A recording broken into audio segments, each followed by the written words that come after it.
आज हम चिड़िया की बच्ची का रिवीजन करेंगे। हमारा ऑलमोस्ट वसंत में सारे चैप्टर हो गए हैं। एक चिड़िया की बच्ची से स्टार्ट होगा क्योंकि हमारा फर्स्ट टर्म में शाम एक किसान तक आया था। उसके बाद के चैप्टर्स जो है वो हम एग्जाम में लेंगे। तो चिड़िया की बच्ची ये लेसन छूट गया था हमारा पहले रिवीजन में। तो आज इस लेसन का रिवीजन हम करेंगे, इसकी समरी और इसके क्वेश्चन आंसर। ठीक है, मंडे से हम ग्रामर का स्टार्ट कर देंगे।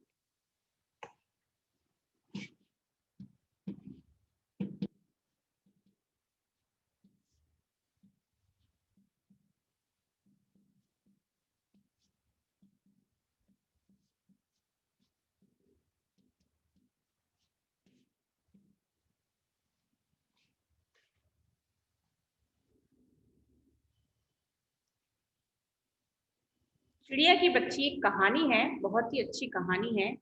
लेखक जैनेन्द्र कुमार जी के द्वारा लिखी गई। इसकी समरी हम देखें।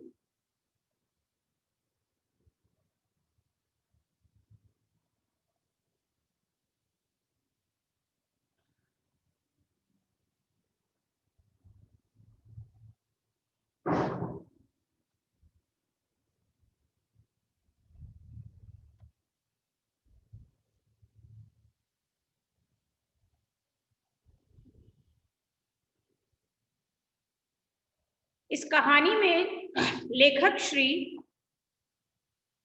जैनेन्द्र कुमार ने आजादी की महत्ता और मनुष्य के स्वार्थी स्वभाव का वर्णन किया है। हमने कहानी में देखा कि इसमें एक चिड़िया जो घूमने के लिए एक बगीचे में आती है और उस बगीचे का जो मालिक होता है वह उसे कैद करने की कोशिश करता है ना। तो कोई भी प्राणी हो, चाहे कोई भी पंछी हो, उसे आजादी से रहने का पूरा अधिकार है। एंड कोई भी हम उसकी आजादी नहीं छीन सकते। तो उन्होंने, लेखक ने यहाँ आजादी के महत्व का और मनुष्य के स्वार्थी स्वभाव का वर्णन किया है। मनुष्य का स्वार्थी स्वभाव से मतलब कि जैसे वह सेठ उसे अपने स्वार्थ के लिए कैद करना चाहता था। सेठ माधवदास उसे अपने स्वार्थ के लिए कैद करना चाहता, अपनी खुशी के लिए कैद करना चाहता। तो हमें अपनी, बहुत से लोग पक्षियों को पालते हैं अपनी खुशी के लिए, है ना, अपने स्वार्थ के लिए कि उन्हें अच्छा लगता है। तो ऐसा नहीं करना चाहिए, क्योंकि आजाद रहना, आजादी से रहना उनका भी अधिकार है, पक्षियों का भी, और हम उनका अधिकार नहीं छीन सकते।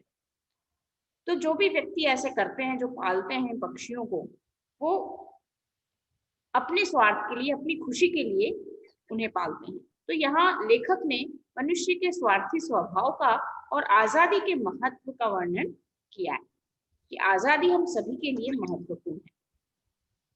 माधवदास बहुत ही अमीर व्यक्ति है। उन्होंने संगमरमर की आलीशान कोठी बनवाई है।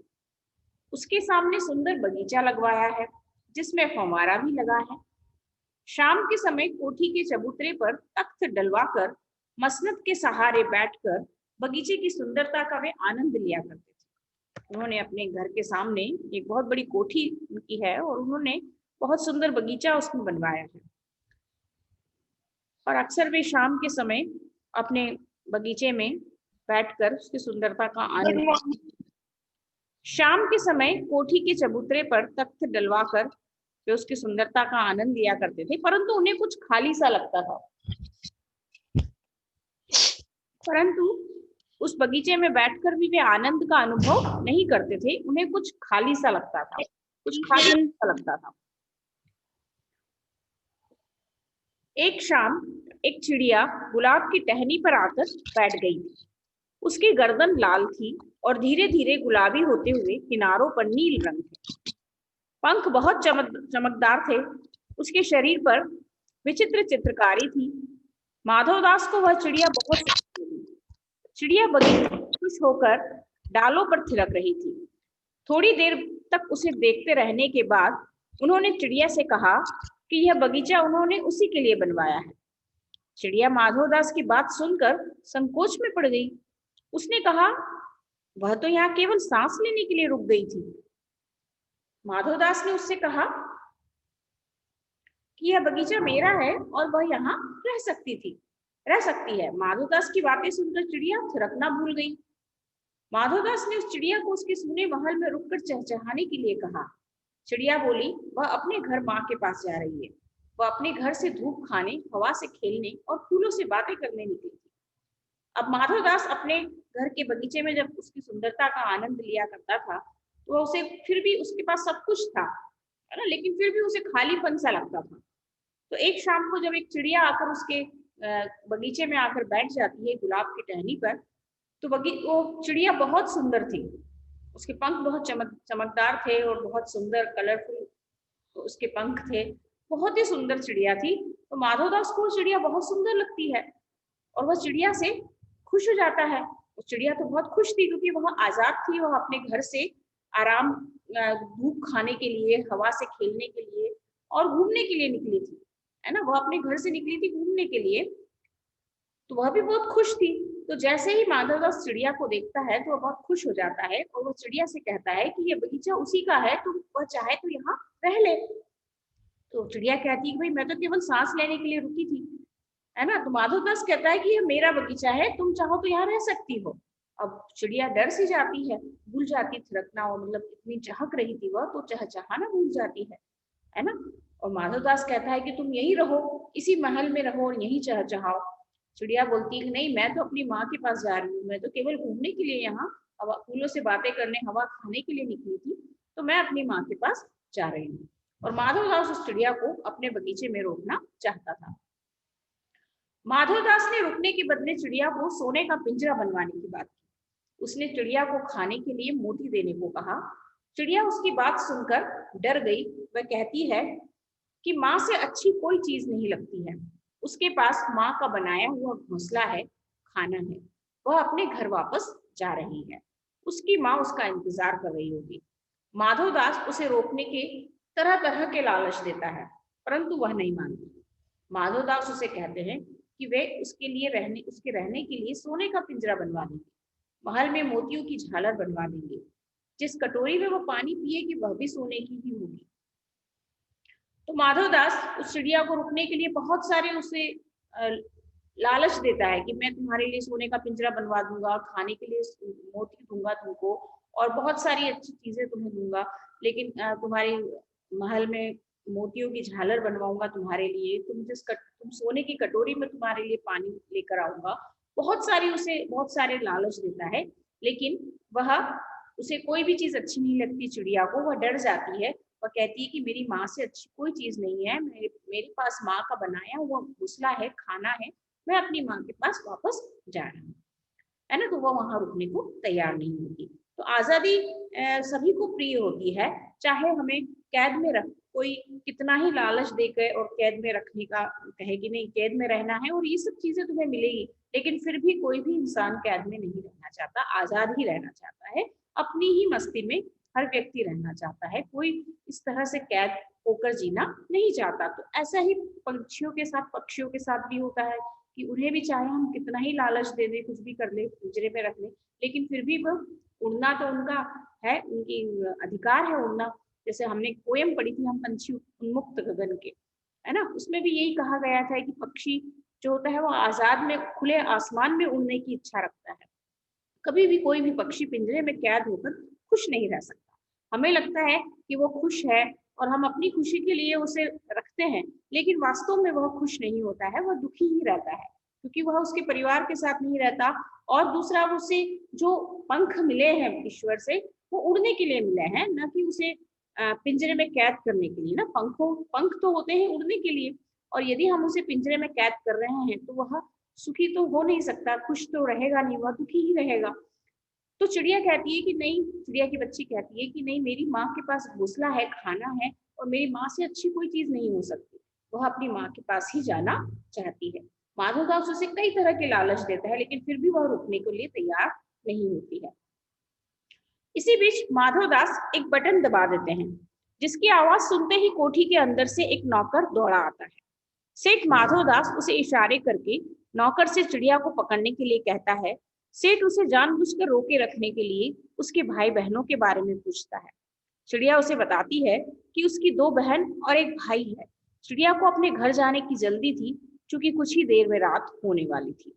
अब माधवदास उसे बातों में बहलाता फुसलाता है कि जिस तरह किसी तरह से रोके रखूं, और उसे रोकने की कोशिश करता है। बहुत सारे अपनी पूरी वो योजना बना लेता है, प्लान बना लेता है कि इसको किसी तरह से मुझे यहाँ रोकना है।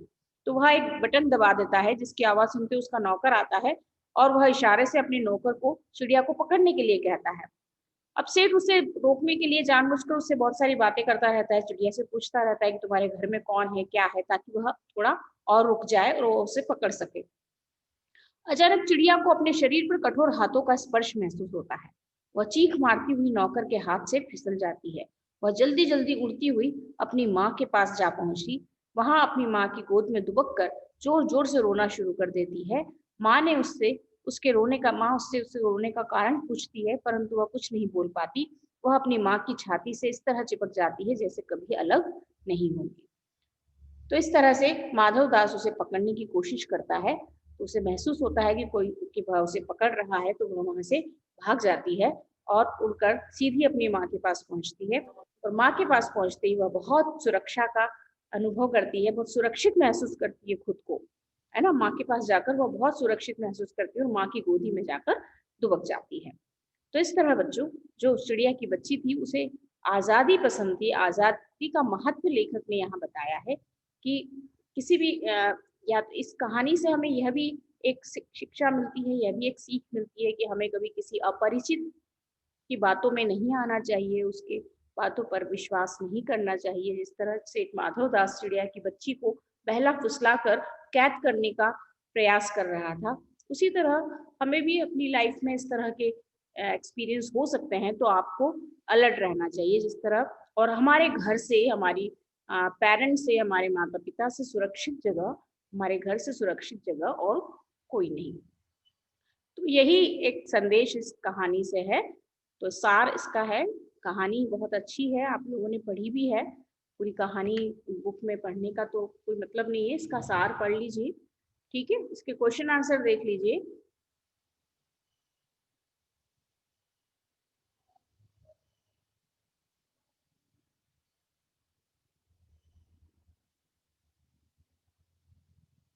किन बातों से ज्ञात होता है कि माधवदास का जीवन संपन्नता से भरा था, और किन बातों से ज्ञात होता है कि वह सुखी नहीं था। माधवदास ने अपनी कोठी संगमरमर की बनवाई थी। उनके पास धन की कोई कमी नहीं थी। उनके पास बगीचा भी था जहां सुंदर सा फंवारा था। वे धन के अभिमान से युक्त चिड़िया को प्रलोभन देते हुए यह भी कहते हैं कि उनके पास बहुत सा सोना मोती है। वे उसके लिए सोने का ऐसा घर बनवा देंगे जिसमें मोतियों की झालर लटकी होगी। आदि बातों से हमें पता चलता है कि माधवदास का जीवन संपन्नता से भरा था। उनकी शाम भी स्वप्न की भांति गुजरती थी। घर पर सब कुछ होते हुए भी कुछ खाली खाली सा रहता था। उनका महल भी सूना था। वहां कोई ऐसा नहीं था जिसे देखकर उनका दिल बहले या जिससे वे अपनी मन की बात कह सके। उनका मन अक्सर उदास रहता था। चिड़िया को देखकर उसे अपने पास रोकने के लिए तरह तरह का प्रलोभन देना आदि बातों से पता चलता है कि संपन्न होने के बावजूद भी माधवदास सुखी नहीं थे। उनकी कोठी, बगीचा और वो जो बातें कर रहे थे चिड़िया को अपने पास रखने के लिए, उन बातों से ऐसा लग रहा था जैसे उसके लिए सोने का पिंजरा बनवा देंगे, मोतियों की झालर लगवा देंगे, बहुत सारा सोना मोती उसे देंगे, है ना। इन सब बातों से ऐसा लग रहा था कि वह बहुत संपन्नता से भरे हुए, उनका जीवन बहुत संपन्नता से, यानी बहुत पैसे वाले लोग हैं। और दूसरी तरफ ऐसा लग रहा था कि वे इतना सब कुछ होते हुए भी सुखी नहीं थे, क्योंकि वे चिड़िया को रोकना चाहते थे। उनके जीवन में खालीपन था, है ना। कुछ भी, उनका महल बहुत सूना था, कोई ऐसा नहीं था जिसे देखकर उनका दिल बहले, अपने मन की बात कह सके, इसलिए वे चिड़िया को वहां रोकना चाहते थे। तो इन बातों से ऐसा लगता था कि वे सुखी नहीं है, सब कुछ होते हुए भी वे सुखी नहीं थे। दूसरा प्रश्न, माधवदास क्यों बार बार चिड़िया से कहता है कि यह बगीचा तुम्हारा ही है? क्या माधवदास निस्वार्थ मन से ऐसा कह रहा था? स्पष्ट कीजिए। माधवदास क्यों कह रहे थे बार बार कि बगीचा तुम्हारा ही? क्योंकि उनका अपना स्वार्थ था उसके पीछे, है ना। वे चाहते थे कि चिड़िया यहाँ रहे और उनके खालीपन को दूर करे, जो उनके जीवन में खालीपन था उसे दूर करे, चिड़िया उनका मन बहलाए। तो वे अपने स्वार्थ के लिए ऐसा बोल रहे थे, निस्वार्थ मन से तो ऐसा नहीं कह रहे थे।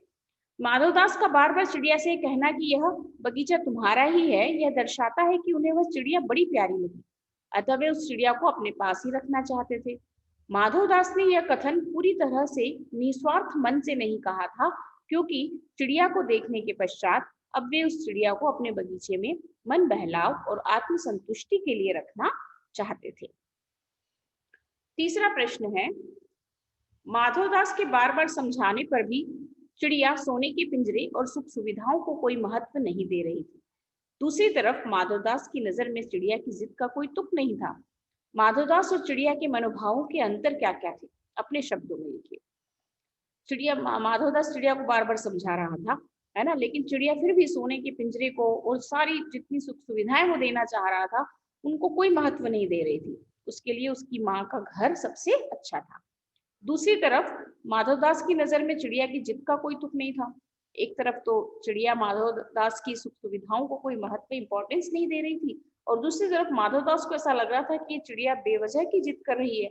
तो दोनों के मनोभावों में अंतर था, दोनों के मन में उठने वाले भाव अलग अलग थे। एक आजादी से रहना चाहती थी, दूसरा उसकी आजादी को कैद करना चाहता था, अपने स्वार्थ के लिए उसका उपयोग करना चाहता था। चिड़िया और माधवदास के मनोभावों में मुख्य अंतर भावनात्मक सुख और भौतिक सुख का था।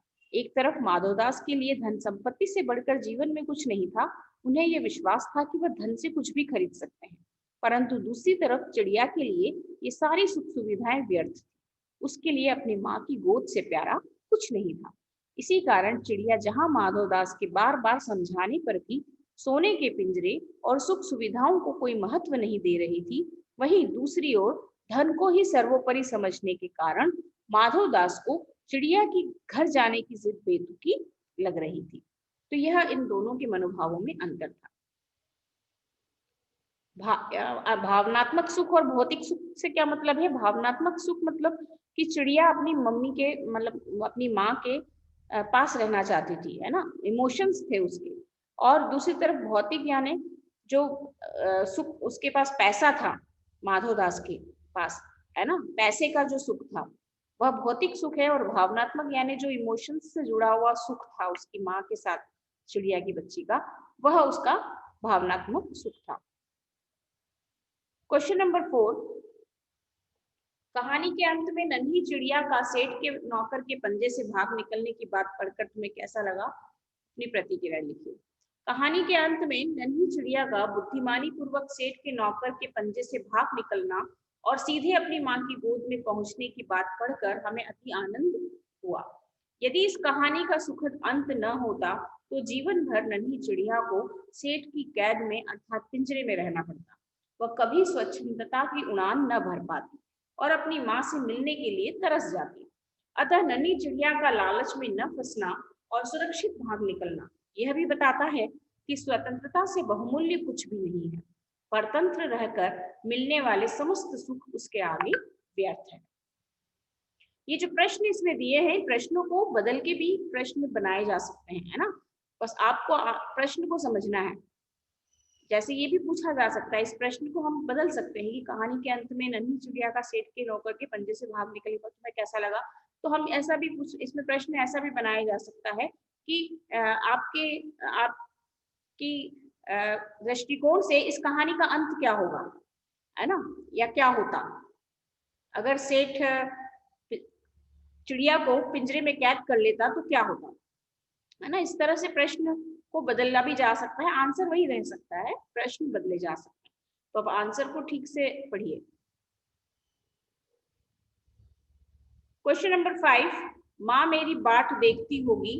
नन्ही चिड़िया बार बार इसी बात को कहती है। आप अपने अनुभव के आधार पर बताइए कि हमारी जिंदगी में माँ का क्या महत्व है। ये तो आप अपने शब्दों में लिख सकते हैं।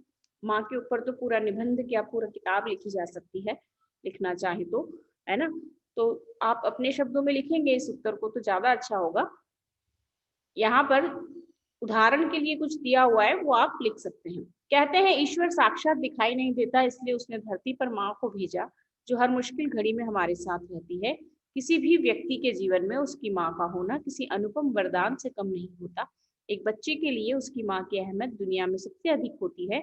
वह न केवल बच्चे को जन्म देती है, बल्कि उसका सही ढंग से पालन पोषण करती है और अच्छे संस्कार देती है। वही बच्चे की पहली दोस्त और अध्यापिका भी होती है।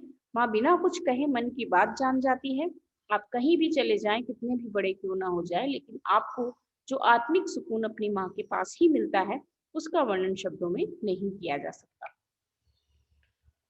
नेक्स्ट क्वेश्चन है, इस कहानी का कोई और शीर्षक देना हो तो आप क्या देना चाहेंगे और क्यों?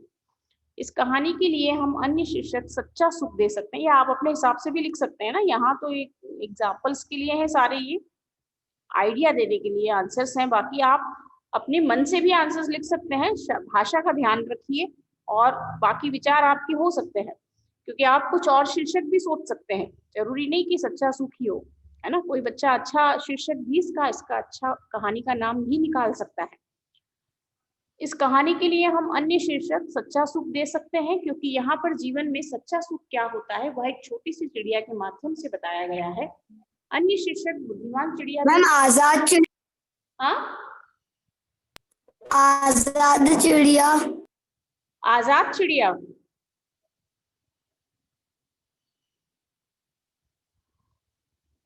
बोलो सक्षम। मैम ये भी हो सकता है शीर्षक। क्या क्या बोलो। मैम आजाद चिड़िया। आजाद चिड़िया, हाँ हो सकता है ना। आप अपने हिसाब से लिख सकते हैं, कोई दिक्कत नहीं। आप अपनी कहानी आपने पढ़ी है तो कहानी के हिसाब से आप शीर्षक बना सकते हैं ना। इसमें कोई जरूरी नहीं, कोई भी शीर्षक हो सकता है। आपके अनुसार होना चाहिए ना। आप क्या महसूस करेंगे, इसका नाम ये होना चाहिए, आपको क्या लगा ये कहानी पढ़ करके, हाँ अगर इसका नाम ये होता तो और अच्छा होता, तो आप अपने हिसाब से दे सकते हैं, ऐसा कुछ नहीं है ना। इसके बाद क्वेश्चन नंबर 7, कहानी से आगे। इस कहानी में आपने देखा कि वह चिड़िया अपने घर से दूर आकर भी फिर अपने घोंसले के पास वापस पहुंच जाती है। मधुमक्खियों, चींटियों, ग्रह नक्षत्रों तथा प्रकृति की अन्य विभिन्न चीजों से हमें एक अनुशासनबद्धता देखने को मिलती है। इस तरह के स्वाभाविक अनुशासन का रूप आपको कहाँ कहाँ देखने को मिलता है, उदाहरण देकर बताइए। ऋतु चक्र, सूर्य और चांद का उदित और अस्त होना, तारों का रात में चमकना, पृथ्वी का सूर्य के चारों ओर चक्कर लगाना, पशुओं का भी दिन भर घूम फिर कर शाम के समय घर लौटना, ये सभी एक तरह का अनुशासन रखते हैं अपने इस जीवन में, और ये सभी अनुशासन का पालन करते हैं, डिसिप्लिन में रहते हैं लोग, है ना।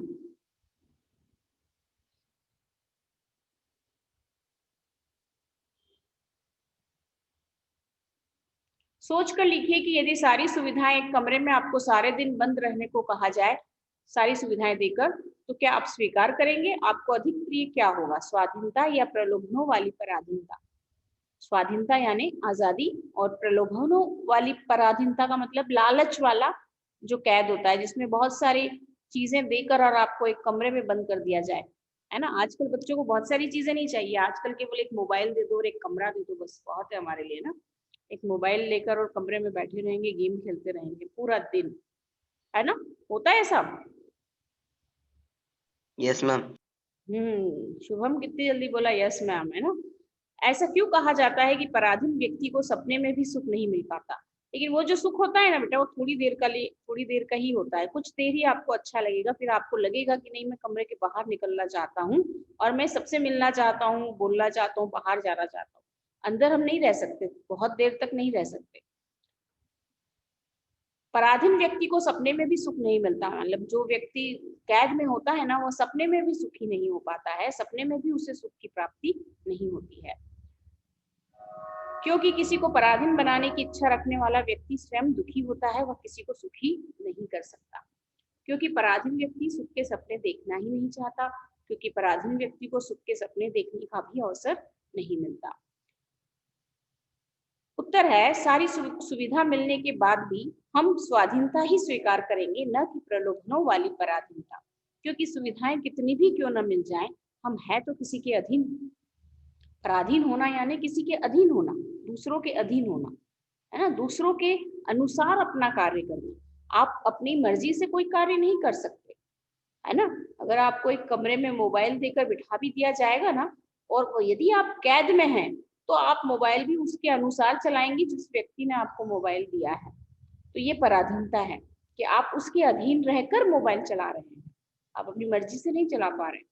तो ये पराधीनता किसी को पसंद नहीं आती, किसी को अच्छी नहीं लगती। सभी स्वाधीन रहना चाहते हैं, अपने अधीन रहना। स्वाधीन यानी स्व यानी अपने, अधीन यानी अपने अधीन, है ना। हम अपने ही हिसाब से चलना चाहते हैं, अपनी मर्जी से रहना चाहते हैं, न कि हम दूसरों की मर्जी से जीना चाहते हैं ना। तो ये पराधीन व्यक्ति जो होता है वह दूसरों के अधीन रहने के कारण आत्मिक सुख से सदा वंचित ही रहता है, उसे सच्चा सुख प्राप्त नहीं हो पाता। तो ये इसके क्वेश्चन आंसर है। बाकी भाषा की बात के क्वेश्चंस को आप देख लेना, पीडीएफ में भेज दूंगी, एक एक्स्ट्रा क्वेश्चन का पीडीएफ है वो भी डाल दूंगी, ठीक है।